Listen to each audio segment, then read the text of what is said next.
Today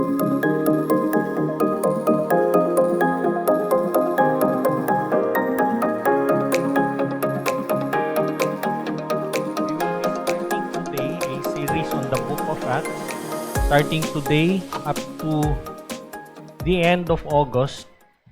Hihimayin po natin yung book of Acts. We will be looking into every chapter. Pero today ang tawag po natin, we will have a pre-series message which will prepare us in our study of the book of Acts. Acts of the Apostles, Acts of the Holy Spirit. Sabi dun sa ibang mga Bibles, pareho po yun. Walang pagkaiba yun. Yung Acts of the Apostles is only possible with the Acts of the Holy Spirit.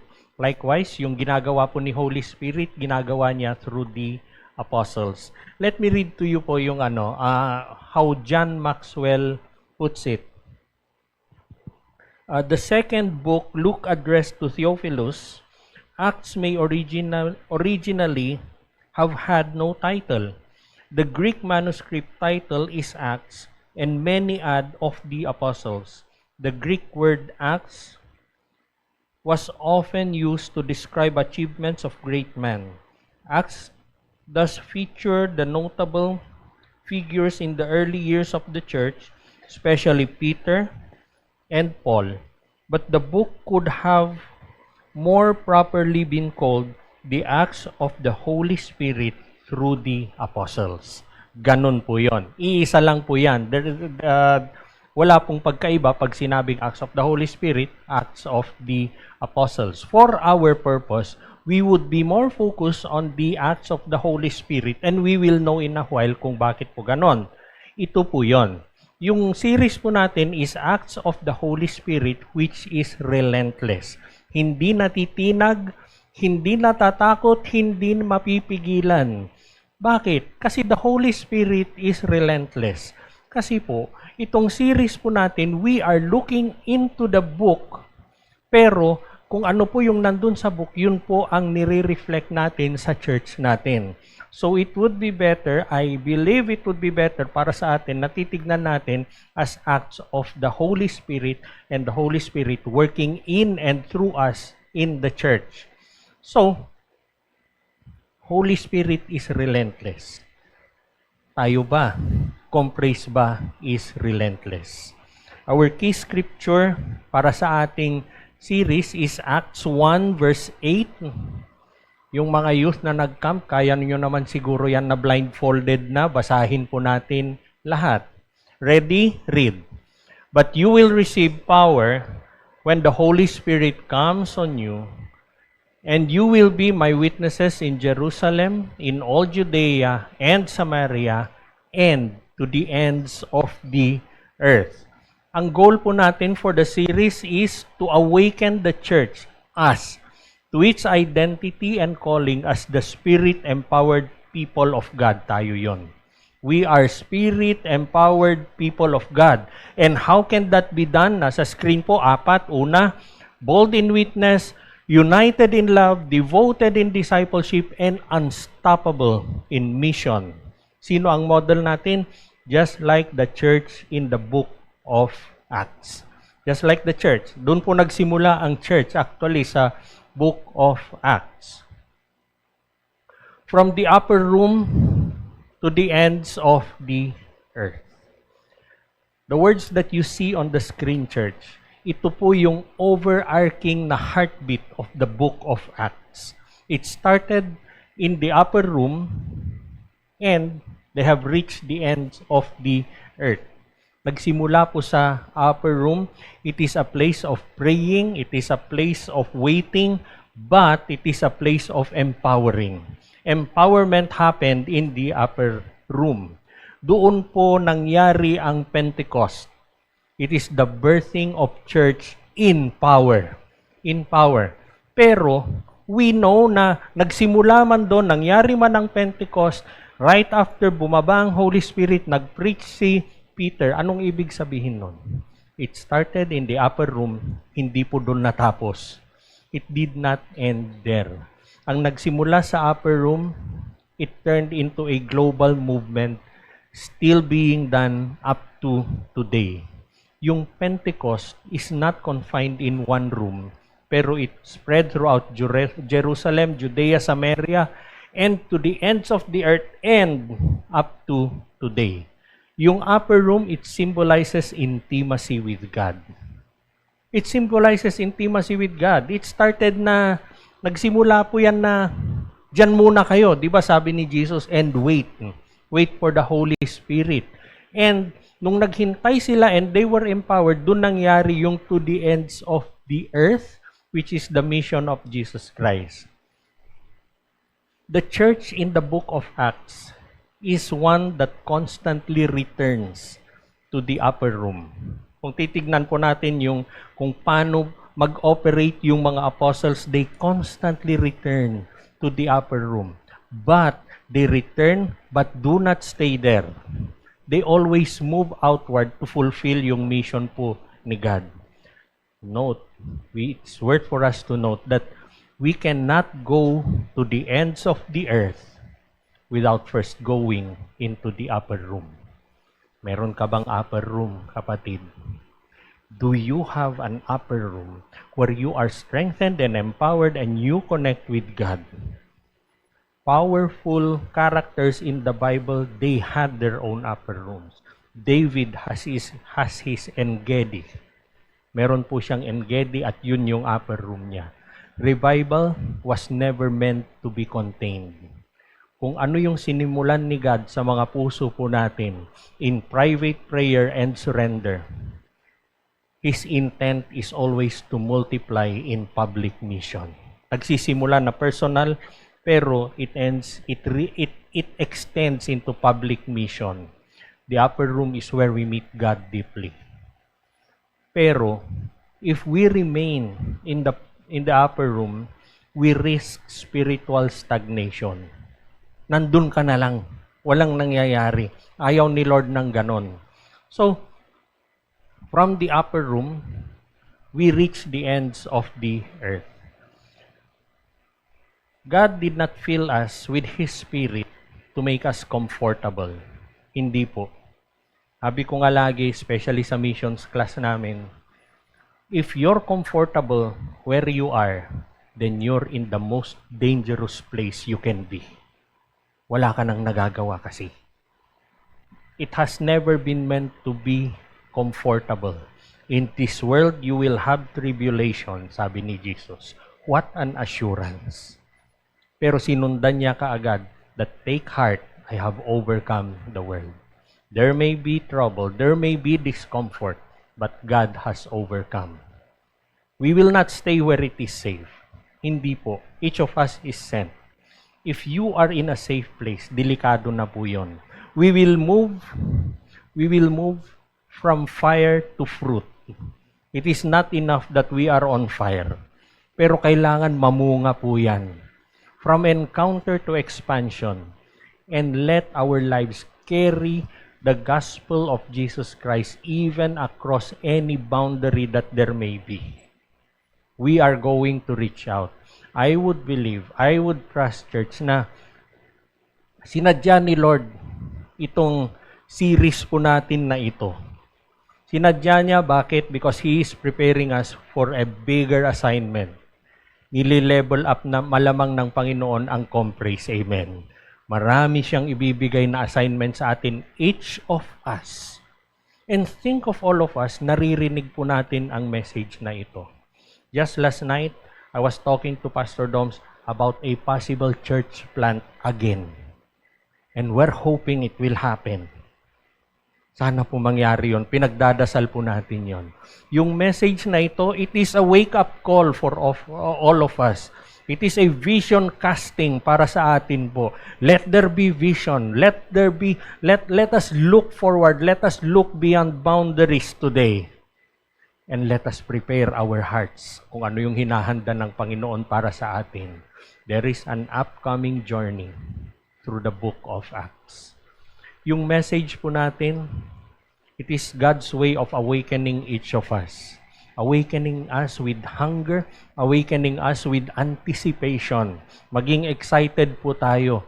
Ito po ay wake-up call. Sabi nga natin, para sa atin. ang intention po natin for this message is to reflect. It is kasi hinahanda nga tayo, merong malaking assignment ang Panginoon, pero we reflect on ourselves today.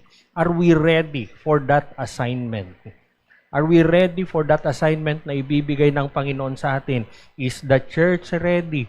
Yung cell group ba natin, handa ba lahat yan? Pag susulong na tayo, susulong ba lahat? Are we ready for all of that? Do we still walk with power and purity and passion and purpose, church? Parang yung nababasa natin sa Book of Acts. Or, it would stir in us hunger, personally and corporately. So, to prepare ourselves para dito sa journey natin into the Book of Acts and into the greater plan of God, we will start today with an also common question. Who you? Pag hindi mo kilala, tatanungin mo yan. Pero more so, ang tanong po natin, are we still the Book of Acts Church? Tayo pa ba yan? Pag binabasa po natin ang Book of Acts, madalas po, kwento ang nababasa natin.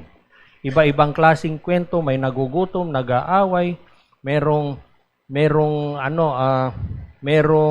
they send missionaries. We read it everywhere. Pero today, let me change that paradigm. The next time you read the Book of Acts, hindi po kwento ang binabasa natin, but you are reading a standard. It is a standard. It gives us a standard na ito ang church. Ito dapat ang church.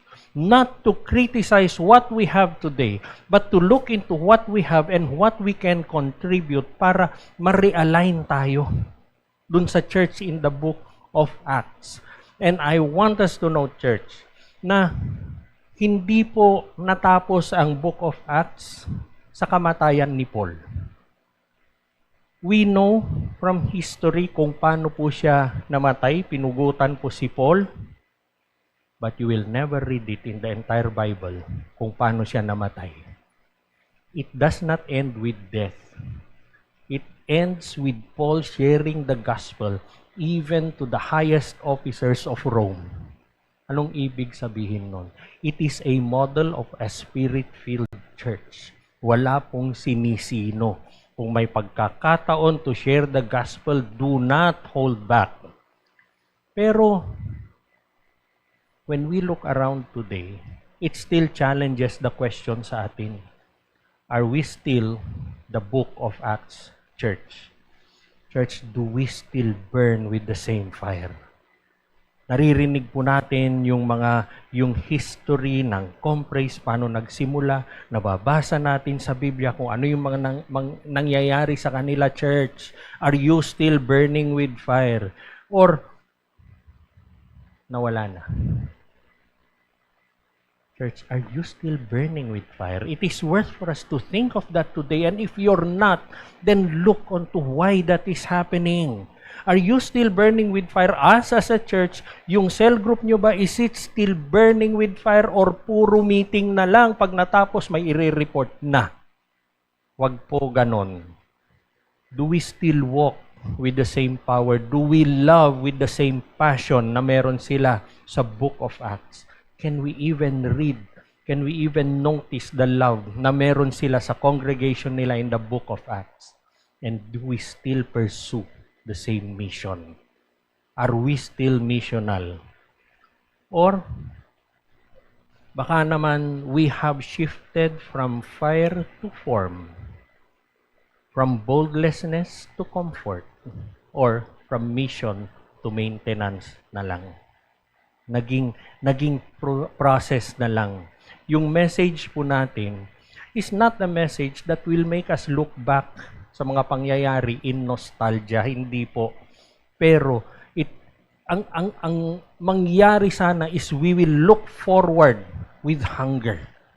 We will look forward with hunger. Ganon pala. Na-realize mo. Then, hindi ka naman nanatili doon. I will look forward with hunger, Lord. Sige, bring it on, Panginoon. Can we do that, church? Bakit? Kasi yung church in the book of Acts has not changed up to today. And the church in the book of Acts is not over. Maalala nyo nung pinahanap ko yung Acts chapter 29 sa Bible ninyo? Tayo po yun. We are that one. Tayo po yung continuation, yung katuluyan ng book of Acts. When we read the book of Acts, hindi po siya kwento. Read it as a mirror. Ito po ay salamin para sa atin, and it should reflect what the church should be. Kung marumi yung salamin, ano kaya yung pwede nating linisin? Are we still mission-driven church? Are we still spirit-filled? Are we still Christ-centered? Kasi, think of the book of Acts, a handful of men, 12 men leading 120. They moved, they loved, they changed the world up to today. Up to today, hanggang ngayon po. We look into that mirror and ask ourselves, what do we do today? Kumusta na po tayo ngayon? Have we become too polished to be prophetic? Too safe to be sent? Too structured to be spirit-led? Yung book of Acts, when we read it, anong nangyari? Fire fell from heaven. People repented. The gospel spread. Prison doors were opened. Nations heard the message. The sick were healed. And the church did not just gather. It advanced. Church, it is time to advance. And the Lord is advancing us. Hindi po ito kwento of what was, yung mga nangyari na noon, pero it is an invitation for each of us of what can still be done. Marami pa po. We cannot live out the church in the book of Acts unless we confront ourselves first. Look into your hearts, look into our hearts, and ask the question, tayo pa ba yun? Tayo pa ba yun? Or have we settled for another version of that church? Paano nga ba? Ano nga ba yung church in the book of Acts? How does it look like? Ano ba? Unang-una, the church in Acts was empowered, not entertained. We are not here to be entertained. Hindi po. Pero it was empowered. Anong sabi sa scripture? When the day of Pentecost had arrived, they were all together in one place. Suddenly a sound like that of a violent rushing wind came from heaven, and it filled the whole house where they were staying. They saw tongues like flames of fire that separated and rested on each one of them. Then they were filled with the Holy Spirit and began to speak different tongues as the Spirit enabled them. The Spirit enabled them. Nagsimula sa upper room. At that time, before this happened, the apostles and the disciples were gathered. Pero, di nila alam kung ano yung gagawin nila. Sabi lang ni Jesus, maghintay kayo. Darating ang Holy Spirit. They were only waiting. They did not know what to do, let alone they did not even know if they would plant churches. Wala po. The first church was planted not through human planning. Hindi po. Pero through prayerful waiting and surrender. Are we waiting? Are we surrendering even today? Kasi it was there nung tahimik sila in their stillness, in their unity, that the Holy Spirit came in power and fire. Be still and know that I am God, sabi ng Panginoon. All you have to do is be still, sabi niya kay Moses. Are we still? Are we waiting for God? Or kaliwat kanan na lang ang plano, kaliwat kanan na lang ang ginagawa na nakalimutan ng Panginoon? We do not make plans and polish them so well and then lay them before God. Lord, i-bless mo ito. Hindi po ganon. Pag ganon ang ginawa natin, tayo na ang Panginoon. Kasi dinidiktahan na natin siya. What marked the first church was not their structure, because they had none. Pero they were marked by surrender, not by their skill, but by the Holy Spirit. Church, are we that? Are we that up to today? Or we're so much into our structure? Wag po. We're so much in our structure na dahil sa structure na sinusunod natin sa plantilla na meron tayo, baka naman nakakalimutan na natin mag-surrender. Wag naman po. Are we so much on our skills? Are we so much? It is not wrong to have skills. We are all gifted by God. But in the end, it is still the Holy Spirit who makes it possible. Kailangan po natin si Holy Spirit. Hindi po masama ang magplano. God blesses our plans. Sabi sa Proverbs, devote your plans unto the Lord and He will grant you success. Therefore, God wants us to plan. But the same Bible tells us that many are the plans in a man's heart, but it is God's purposes that prevail. Are we allowing God's purposes to prevail, church? Or do we keep on planning and tell God na, Lord, gawin mo ito.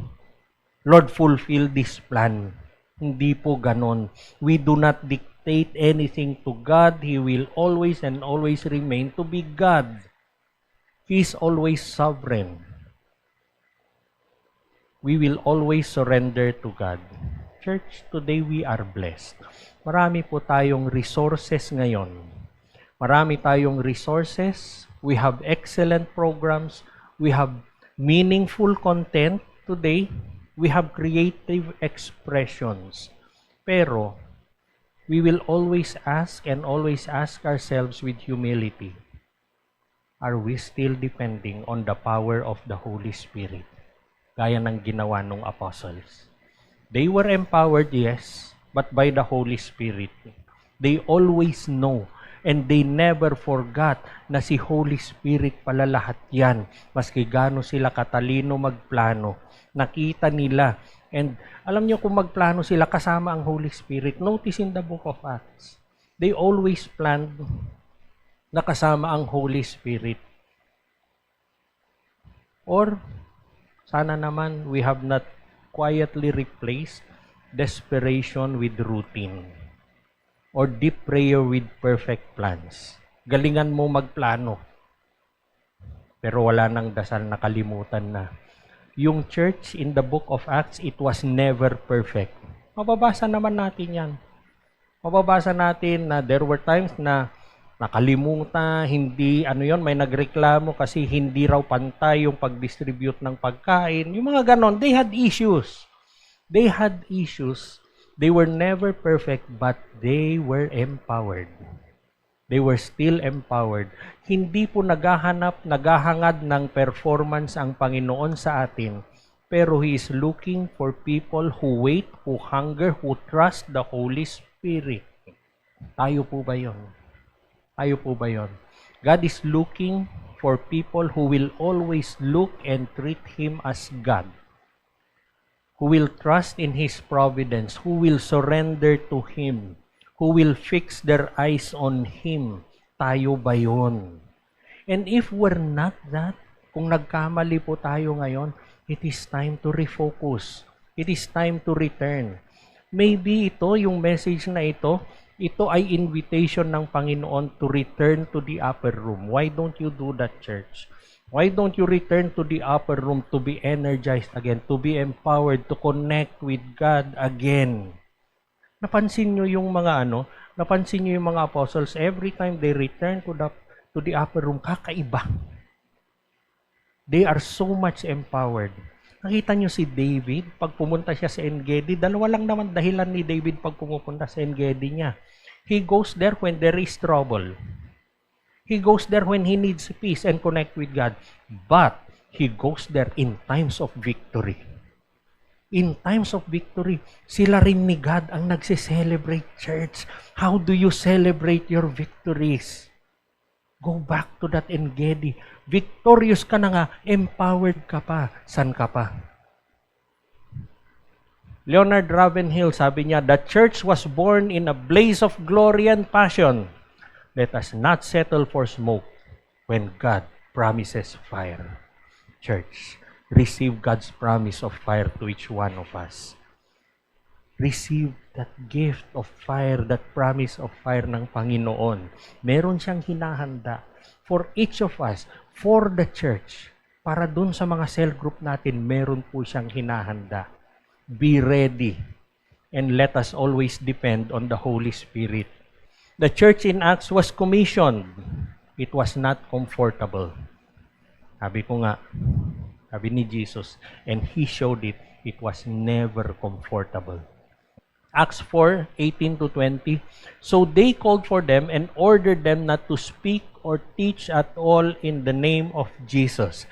Ito ay kwento ni Peter and ni John. Pinatawag sila ng Sanhedrin, pinatawag sila ng authorities. Bakit nyo kinukwento yung Jesus na yan? Tigilan nyo yan. Kaya ito, yung verse 18. Ano ang sagot nila? Peter and John answered them, whether it's right in the sight of God for us to listen to you rather than God, you decide. Ano ba ang tama? For we are unable to stop speaking about what we have seen and heard.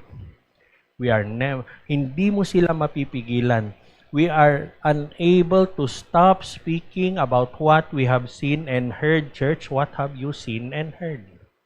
Ang bawat isa naman siguro sa atin ay may kwento tungkol sa Panginoon. You have personally seen, you have personally heard kung ano yung ginawa ni Jesus para sa atin. We are commissioned and that is what we ought to do.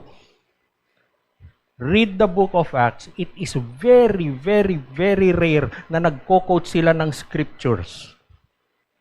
Pero ang kinukwento nila ay yung nagawa ng Panginoon sa buhay nila. At dahil sa kwento na yon, they changed the world up to today. Church, you can do that. You can do that. You have seen, you have heard kung ano yung ginawa ng Panginoon sa buhay mo. Share it. Go to other people. Tell them kung ano yung nagawa ng Panginoon sa buhay mo. When they were told to be silent, yung statement na ito is a very defiant statement. Ang dating kasi niyan, parang sinasabi nila sa authorities, sinong tinakot mo? Church, sinong pipigil sa'yo? Sinong pipigil sa'yo? You are commissioned. We are commissioned by the Most High God. Yung courage nila, yung tapang nila, it is not born out of pride. Hindi po. It is not born out of position. People trust in their pride, in their position. Ito yung katayuan ko. Ito yung katayuan ko. Ito yung meron ako. Ito yung nagawa ko. Kaya pakinggan nyo ako. Hindi po. Hindi nila ginawa yon. It is not even by their influence. People use their influence to drive people. They use their influence to let people move. Hindi po ganon. Hindi po ganon. Pero what has been driving the apostles during that time is their passion. So deep a passion that they have. Bakit? Ano yung passion na yon? Nakita nila, na-experience nila si Jesus, and yung nakita nila, what they have seen and heard has turned into a passion that Jesus is worth dying for. That Jesus is worth living for. Church, what are you doing with what you have seen and heard? Ano pong ginagawa natin yon? Binigyan tayo ng experiences ng Panginoon for the purpose of the kingdom. For the purpose of His kingdom. We reflect on our own lives, pati sa church community po natin. And why don't we ask? Why don't we gently and truly and purposely ask ourselves, have we begun to prioritize safety over surrender? Yung safety na yan, sometimes we find safety, we seek for safety through our own positions, kung ano yung kakayanan natin, or through our own influences. Huwag po ganun. Huwag po siyang ganun. We live in a world that increases in its challenge to our faith. Araw-araw, merong hamon sa ating pananampalataya. Pero do we still speak grace with conviction? Do we still see grace, church? Nakikita pa ba natin yung ginagawa ng Panginoon sa buhay natin, or ang nakikita natin ay pinapakita ng mundo? The world will stand before us as a smoke screen dun sa ginagawa ng Panginoon. Pero smoke screen as it is still smoke. Remember, your God is giving you fire. Saan ka, kapatid? Comfort is not wrong. Hindi naman po. Let alone, tignan nyo yung mga inuupuan nyo. Comfort is not wrong, but don't let it be your master. Hindi po yun ang magtitimon sa buhay mo. Hindi yun yung hahawak sa buhay mo, na yun na lang yung hinahangad mo, na pag hindi na comfortable, ayoko na. Hindi po. Hindi ganon. Sharing the gospel is challenging. It is challenging. A lot of times you get disappointed. A lot of times you get rejected. But what do you do when that happens? Magtutuloy ka ba o hindi? The church was never called, each of us, to be passive observers. Hindi po. We are called to be active witnesses para sa Panginoon. Hindi po ito yung reckless na confrontation, na tira ka na lang ng tira, hindi po. Pero we are called with loving boldness to be spirit-empowered sa buhay po natin, that gently and firmly refuses to hide the light of Jesus Christ. Are you light to sa ibang mga tao? Nakikita ba nila? Nakikita ba nila yung pagmamahal ng Panginoon through you? Or ikaw yung, ano yung tawag na doon? Yung tawag ni Pastor Dom, secret agent Christians. Huwag po tayong ganon. Wala pong ganon. Maybe today, the Lord is asking us or reminding us to trust Him more deeply. The Lord is not condemning us today, hindi po. Pero baka nagpapaalala lang siya kung saan-saan ka na nagtiwala. Nadala ka na kung ano-ano yung pinapakita ng mundo. Nadala ka na kung ano yung blines ko sa iyo. Na-focus ka na sa blessing. Na-focus ka na sa posisyon, sa kalagayan. Na-focus ka na sa mga taong sumusunod sa iyo. Why don't we trust God? Start trusting Him again and follow Him more courageously. It takes courage to follow God. It takes courage to follow God. Kasi visible ang mundo. We are physical beings. So we respond to what is physical. Pero parang si Peter and John, sino ang susundan mo? Panginoon ba o mundo? Let us move from comfort to calling. The church, it was never meant to be a cruise ship. Hindi po. Ambulansya po tayo. Ambulansya po tayo. Kung sino yung nangangailangan, nandun tayo. Kung sino yung sugatan, nandun po tayo. The same great commission that we have always heard, that the apostles have heard, yun po yung fuel natin for existence today. Think of it well. Nung tinanggap mo yung Panginoon, kung wala na siyang ipapagawa sa iyo, sana kinuha na niya tayo. Pero binigyan niya tayo ng Great Commission, and that will define our existence today. Which one are we more focused on, church? Is it attendance or church or gospel advancement? Oo, tama na nagbibilang tayo ng mga upuan, ng mga bakanting upuan. Pero are we after attendance? Let us be after gospel advancement, church. Nung Kamiting namin ni ni Ate Ludi si yung anak ni Dr. Galvestan. Akala namin they wanted big audiences. Alam niyo yung sabi nila. Maski 3 lang kayo diyan, pupuntahan pa rin namin kayo. Church, sana ganun yung puso natin. Aba, sabi ng Biblia, isa lang na bumalik sa Panginoon, there is feasting and celebration in the kingdom. Why don't you be an agent of that feasting and celebration? Mahalaga po na marami tayo, pero hindi dahilan na konti tayo na hindi na natin pasusulungin ang ebanghelyo ng Panginoon. Let us keep on advancing the gospel. Charles Spurgeon, I will never forget yung quote na ito from him. Every Christian is either a missionary or an impostor. Sana naman lahat tayo missionary po tayo.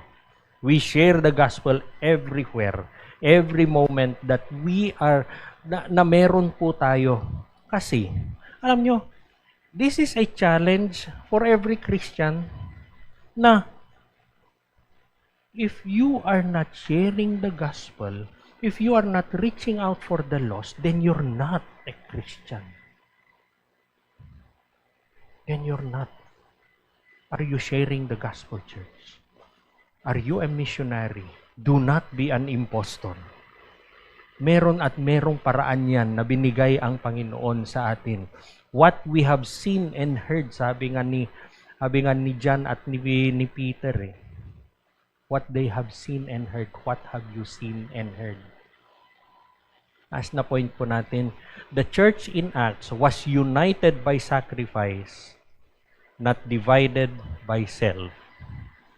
Verse 42, they devoted themselves to the apostles' teachings, to the fellowship, to the breaking of bread, and to prayer. Everyone was filled with awe, and many wonders and signs were being performed through the apostles. Now all the believers were together and held all things in common. They sold their possessions and property and distributed the proceeds to all as any had need.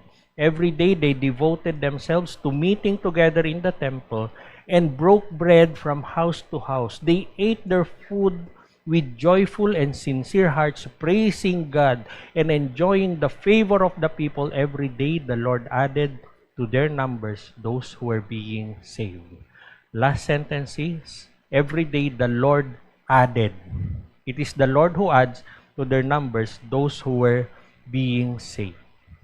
Ang isang katangian ng church in the book of Acts ay yung unity nila.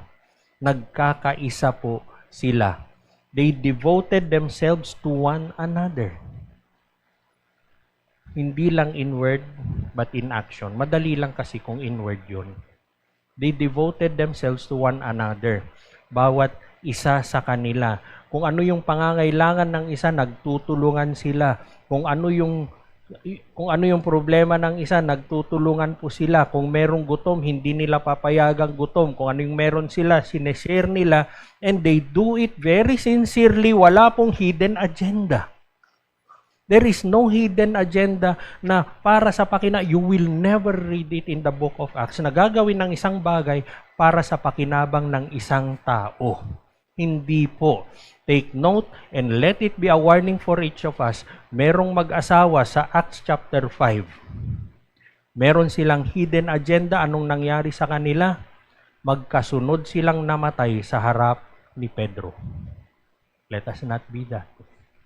Let us not be that church. Yung Acts, yung church in the book of Acts, they shared what they had. They prayed together.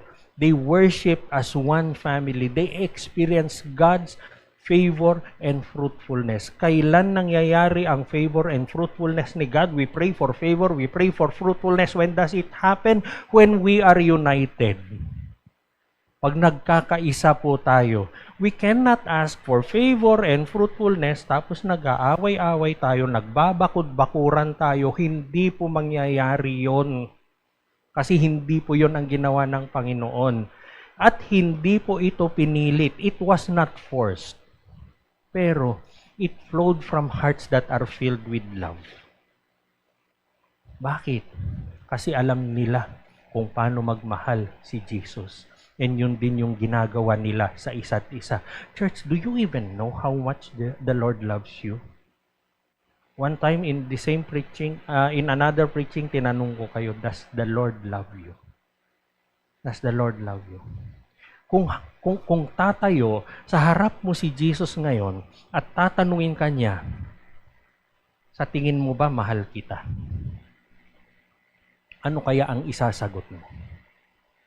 Ano kaya yung isasagot mo? Yung next kasi na tanong niya, bakit mo nasasabi yan? And then you will start reading scriptures to the Lord. Wag. Hindi po. You start telling Him scriptures, hindi po. Kasi ang sasagot niya sa'yo, alam ko na yan, sinulat ko yan. Do you think I love you? Because if you think and believe that the Lord loves you, yung pagmamahal na yun ay aapaw sa ibang tao. And nakikita ba yung pagmamahal mo sa ibang tao? What do people see from you? What do people see from Compres? Ano po ba ang nakikita sa atin? Church, today, let us pause. Let us ask ourselves, are we still devoted na parang yung church in the book of Acts? Do we still carry one another's burdens? Or have we drifted from isolation to individualism? Ministry ko ito, wag mong pakialaman. Cell group ko ito, wag mong pakialaman to. Akin lang to. Bakit nag-attend yung member ko sa iyo? Does that happen? And we should not allow that to happen. Church, are we known for deep sacrificial love? Or baka puro attendance and activity na lang po tayo? It is time to reset. It is time to refocus, church. Sabi ko nga, hinahanda tayo ng Panginoon for something greater. Pero para makarating po tayo doon, hinahanda niya tayo ngayon. Yung Spirit of God, it flourishes where there is harmony, where there is humility, where there is a willingness to give ourselves for the sake of others. Give ourselves for the sake of others. Read the book of Acts. Wala ni isang naghangad ng para sa sarili niya. Hindi po. Hindi siya naghangad ng kapalit ng ginagawa niya. Walang naghangad walang naghangad na makikilala siya sa ginagawa niya. Hindi po. Read the book of Acts. All 28 chapters, nowhere will you find that. Hindi po. Yung invitation is not a shame today. Hindi po. Pero it is an invitation for us to return. Why don't we return, church? Why don't we reimagine kung nasan po tayo ngayon? Hindi po siya isang event, pero it is a spirit-formed family. Look around you. Pamilya po tayo. Pamilya po tayo. Walang pamilya na nagpapaligsahan. Hindi po nangyayari yon. Unity is not created na pare-pareho tayo. Hindi po. Pero, unity is when we share in surrendering to the Lord. We share in surrendering to the Lord, to Jesus and to His purposes. Lord, marami kaming plano, pero kayo yung masusunod. Kayo po yung masusunod. Unity will never exist if we promote our own agenda. Hindi po mangyayari yon. Yung church in the book of Acts was not only powerful, but it was missional. It was deeply united. To the point na when we advance, we look forward, we look more kung paano nag-advance ang gospel, people surrendered their lives para lang ma-advance yung gospel. Hindi lang sila nag-attend ng church, but they were church to one another. Ikaw ba? Church ka dyan sa katabi mo? Are you a church to one another? Look into yourself, folks. Are you a church to one another? Do you help carry each other's burdens? Do you pray for them? Alam nyo, we could always do that pati dito po. We could be a blessing to the other person. Hindi po tayo yung pupunta dito, makikinig, uuwi, tapos. Sunday, babalik na naman. Hindi. Bago pa bumaba, magkakape muna. Magkakape muna. Tapos uuwi. Tapos babalik na naman. Pupunayin pa nga yung tinapay. Are we that, church? Pag po tayong ganun, sabi ko nga, pamilya tayo. Alam niyo yung sasabihin natin pamilya tayo. Merong magluto ng hindi masarap sa bahay, hindi mo pinupuna. Hindi natin pinupuna. You see something wrong, you do not look the other way, pero tutulungan mo.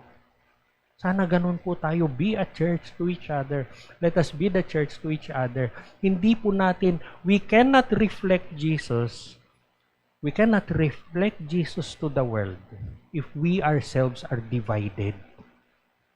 Ang pinapakita po natin is something divided and we should not be that. And we are not that. Yung early church, dahil sa unity nila, nangyari yung favor of God. Many of us pray for favor. Why not? We ask for favor. We seek for favor mula sa Panginoon. Pero read the book of Acts.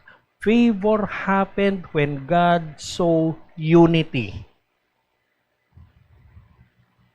It is worth for us to fight for that unity. It is worth for us, church, na nagkakaisa tayo. It is worth for us na sa mata ng Panginoon, nagkakaisa tayo, walang naglalamangan, walang nag-uunahan, walang nagpapaligsahan, then favor will happen. You don't even need to pray for it. They did not pray for favor. Nangyari po sa kanila. Yung either personally or corporately para sa kanila, they always returned in fellowship sa Panginoon. They always returned in sacrificial love. Ask yourself, church, am I contributing to the unity of the church? Ako ba ay agent of unity dito sa church? Ano yung ginagawa ko? Ano yung mga pinaggagawa ko dito? Or am I here to consume only what the church can offer? Be an agent of unity, church. Are you concerned with promoting the interest of the church or your own personal interest? Dietrich Bonhoeffer, sinulat niya, the church is not a club for the elite. It is a family for the broken, bound by grace and truth. It is not a place for the elite. Pero sabi nga niya, ano tayo pamilya. Sabi ni Dietrich Bonhoeffer. Ano ang itsura ng church in the book of Acts? It was empowered, not entertained. Commissioned, not comfortable. It was united by sacrifice, not divided by self. Sabi ko nga kanina, pagbasahin po natin ang book of Acts, hindi siya nagtatapos ng the end. Hindi po. Pero, it does not end with the execution of Paul. Nowhere in the Bible, sabi ko nga, na mababasa mo kung paano pinatay si Paul. Pero it ends with Paul in Rome. The most challenging place. Doon po nagtatapos ang book of Acts and the same story continues up to today. Church, will we be Acts chapter 29? Will we be the next chapter in the book of Acts? Sama-sama po tayo, church. Sama-sama tayo to make that happen. Let Comprise be Acts chapter 29. Will we be the church that will walk with power, that will live with mission, and that will love with unity? Mag-ingat po tayo na huwag tayong makontento. Let us not be content with being a church in name, pero hindi po in nature. God is not asking for perfection. Sabi ko nga kanina, He is calling for surrender. He is not asking if we can. He is asking if we will. Comprise, will we? Can we do that? Sabay-sabay po tayo. Aahon po tayo. Iaangat tayo ng Panginoon. Walang maiiwan. Amen? Wala pong maiiwan sa atin. Yung Book of Acts was never meant to be admired. Beautiful as it may be, it was never meant to be admired. It was meant to be continued. Itutuloy po natin. I believe God intended yung series po natin kasi meron po siyang hinahanda para sa conference. Church, let us be willing. Let us be ready. The pen is still in the hands of God and He is still writing the book of Acts.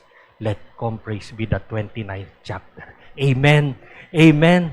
Amen po.